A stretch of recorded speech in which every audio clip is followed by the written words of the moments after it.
have a question for you. Your last performance review cycle promotion conversation, did it go as expected, better, or worse? Either way, you just left out of a review cycle, or you should be preparing for one. So let's go ahead and talk about some tips how you can improve upon your next review cycle. All right, let's go ahead and get started.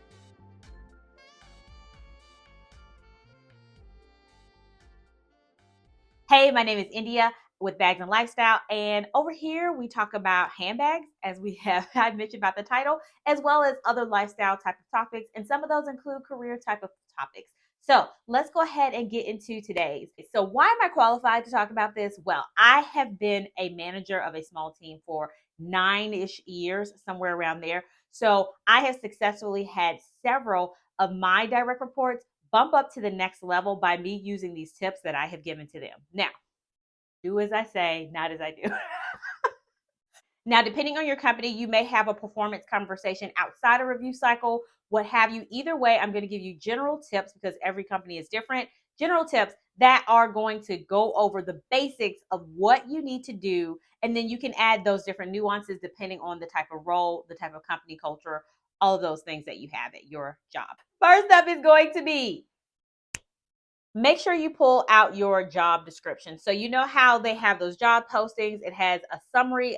Sometimes it has a summary on there, and then it has bullet points about kind of those overarching tasks that typically fall under the umbrella of your job. Make sure you pull that out. What I tell my direct reports, which has been successful in the past, is pull that out and make sure you're outlining throughout the year or throughout that period where you're trying to get that promotion. If it's outside of your review cycle time frame and you can get a promotion anytime during the year, just make sure you're, whatever that cadence is, you pull out that information and you start marking information throughout the year next to it. You're going to say, first off, how am I knocking this job out of the park? How am I doing the best I absolutely can? What I've noticed is, for at least for my company, we had to, even if we had two people that we were putting up for a promotion, they were going against each other. And both of them were amazing, but we had to figure out who beat out the other one sometimes when it comes to that, where you don't have enough spots to promote everyone. And so it's really important that you're very detailed, because you never, for me at least, I just never knew what my director was going to ask for. And so I wanted to make sure I had as much information as possible. And then I can narrow it down to what they were looking for that I felt like were the best things that says, oh, both of y'all did this, but this one's got the little edge over this one. So you just want to be as detailed as possible. As much information as you can provide is what you want to do. So you want to make sure you're putting that in there. That's just in general, to make sure you're meeting the standards, meeting the needs of the job that you have at the bare minimum. Do as I say, not as I do. I would tell my direct reports to do this all the time. Once I became a manager, I did not do as good of a job of keeping up with this on my own. And so when we came up on our performance reviews each year, I told them to do this throughout the year so that way they weren't having to remember, because sometimes you forget things. And for me, I just was not doing this throughout the year. So I'm just saying, do as I say, not as I do. Do a better job and do this throughout the year. It makes a more heartier review, and you have more evidence. You have more specific examples. It's just better to do it periodically. Oh, excuse me. It's better to do it periodically than just waiting to the end. Okay. Next up, after you do that for the job that you have, you want to pull this information out for the role that you want, for that position, that next level that you're wanting to go to. You want to pull this out. First, the why. One, what is the job description for? It is to tell you overarching what your expectations are. It's not going to go into day-to-day details, obviously, but it still gives you an outline, like your job that you're in now, the role that you're in. It gives you an outline of what you need to be accomplishing, what you should be doing. And also it tells you for that next role, what is the expectations of you for that next level above for your promotion. The reason you're doing this is not only to understand what those next level expectations are, but also you should be hitting some of those before you get promoted, because of the way that your performance is. So you also want to show evidence of maybe not how you are meeting all those needs, because technically you shouldn't be hitting all of those items out of the park unless you just were at a position where you were hired lower than your I don't want to say lower than your performance, but you were hired at a level lower than where you needed to be at the time, which could be the case. I don't know. But ideally, in this situation, some of those things you should be hitting on your next level above, because that's where you want to go. So you want to show proof on how you're doing excellent now and how you are already working on those things for the future and how you're going to be able to perform better in the future once you have that position.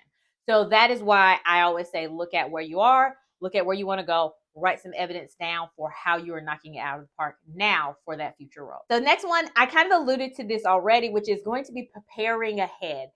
I don't know about you, but just like I said, there are going to be specific examples that you may not think about when you're trying to have crunch time and put all this information in a 2-week stretch, for example, if you have 2 weeks to get your information together.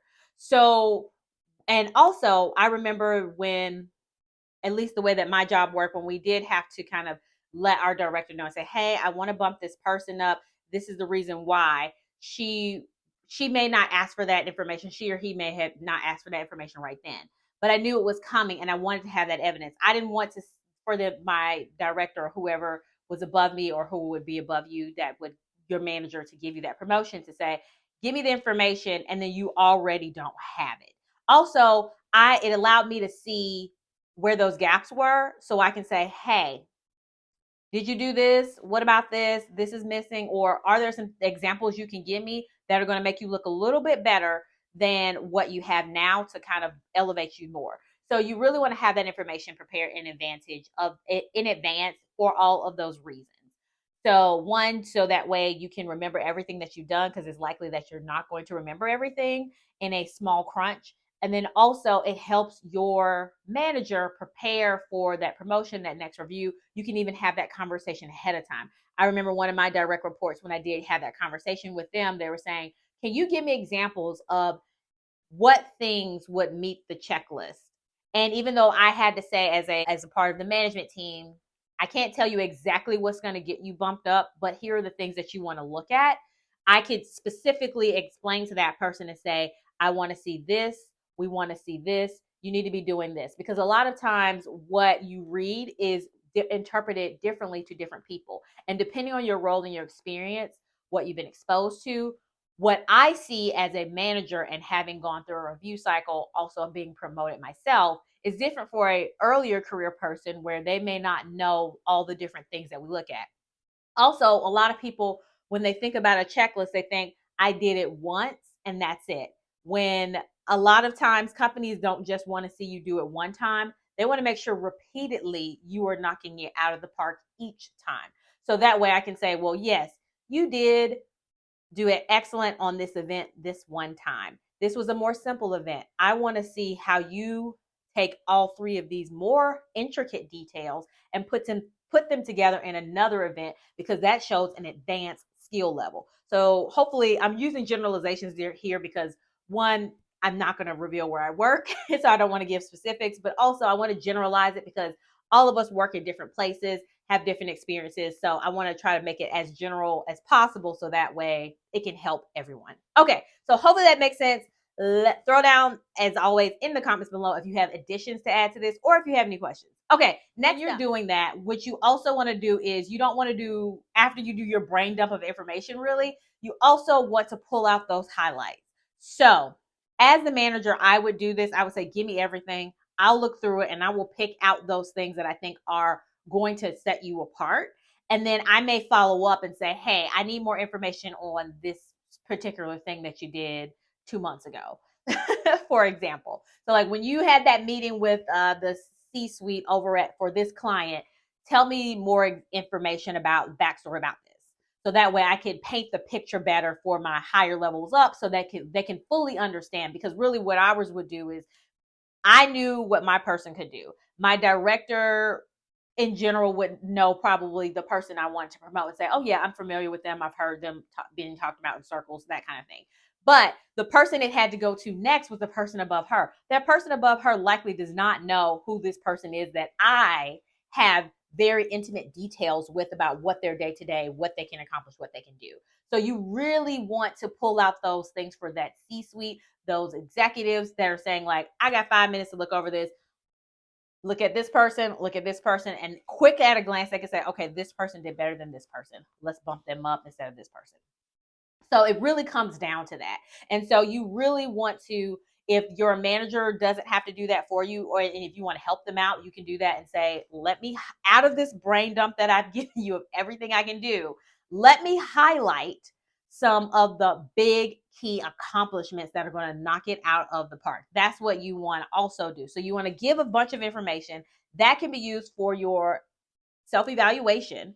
So you already written it, right? So you don't even have to worry about it. You are, because you've been doing it all along. But then from that, you can pull out that summary and say, in summary, this is how excellent I am by these 4 bullet points that I have. So get what I'm saying there? You start big and then you're in the narrow.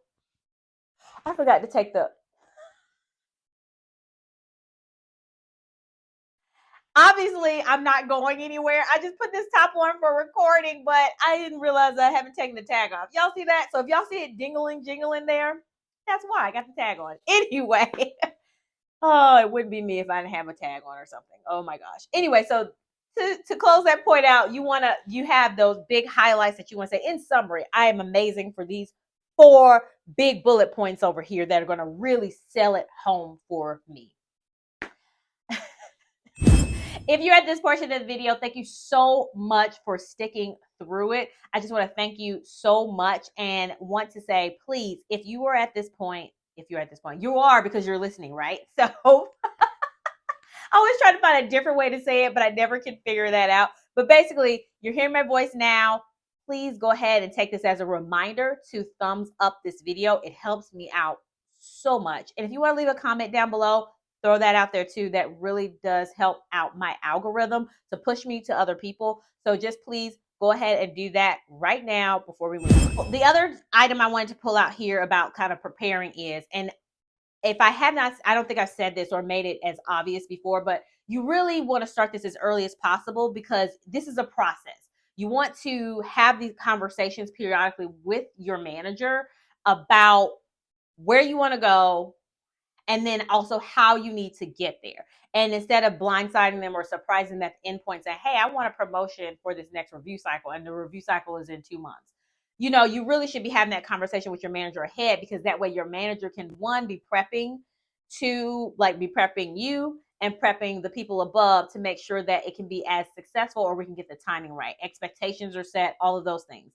Also, to bring it home here as well, is to talk about having those conversations regularly with your manager help prepare you.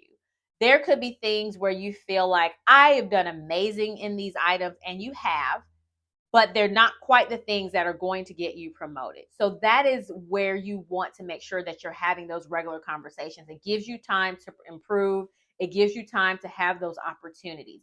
I cannot tell you how many times that when I've had conversations with my direct reports, I'll say, okay, this opportunity is here. And it may not come up for them. Like I hear about it and I say, hey, this just popped up. You want to be on this committee. It's going to look good. You'll be in front of our vice president. Those type of things. Like they can hear about those. They will hear about those opportunities, and they can punt those to you. Or they can say, hey, this was successful last year. Maybe you want to be our so-and-so champion and do it for 3 months or whatever, what have you.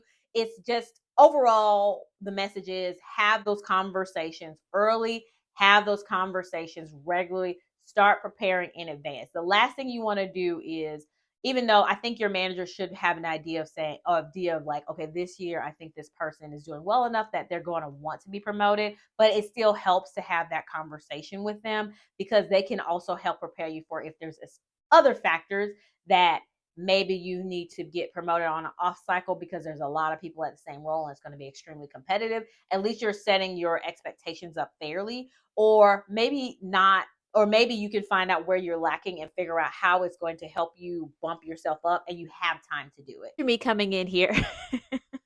One other point that I did want to make is that usually I am never very enthusiastic about doing my performance evaluation. I always don't do it until it's time to do it. So this year we did not have as much time to complete our performance review, and I also was working 12-hour shifts for a event that we had for my client. So what I decided to do was I took inspiration from last year's performance, my self-evaluation, and that helped out so much because a lot of times you're building off of some of the same activities that you did before, especially if you're either in the same role, promoted to a different role, but if it's in the same job family, it's very easy to take those accomplishments, add to what you did before. So use your self evaluation as inspiration to help. And that helped me out so much because I looked over my self evaluation. I always type it up and save it. So before I add it to the template for my review. So I had that file and I went through it and I took it and then just edited old things out, added to it, and that was so helpful for me. It also helped inspire me to get the items done and help me get the creative juices flowing to think about other things that I accomplished, things that I had built on from last year. So definitely use that. It was so much more helpful for me. So yeah, take that in. So let me know if you have any questions. Throw those comments down below. Thank you so much for watching, and I will talk to you again soon. Bye.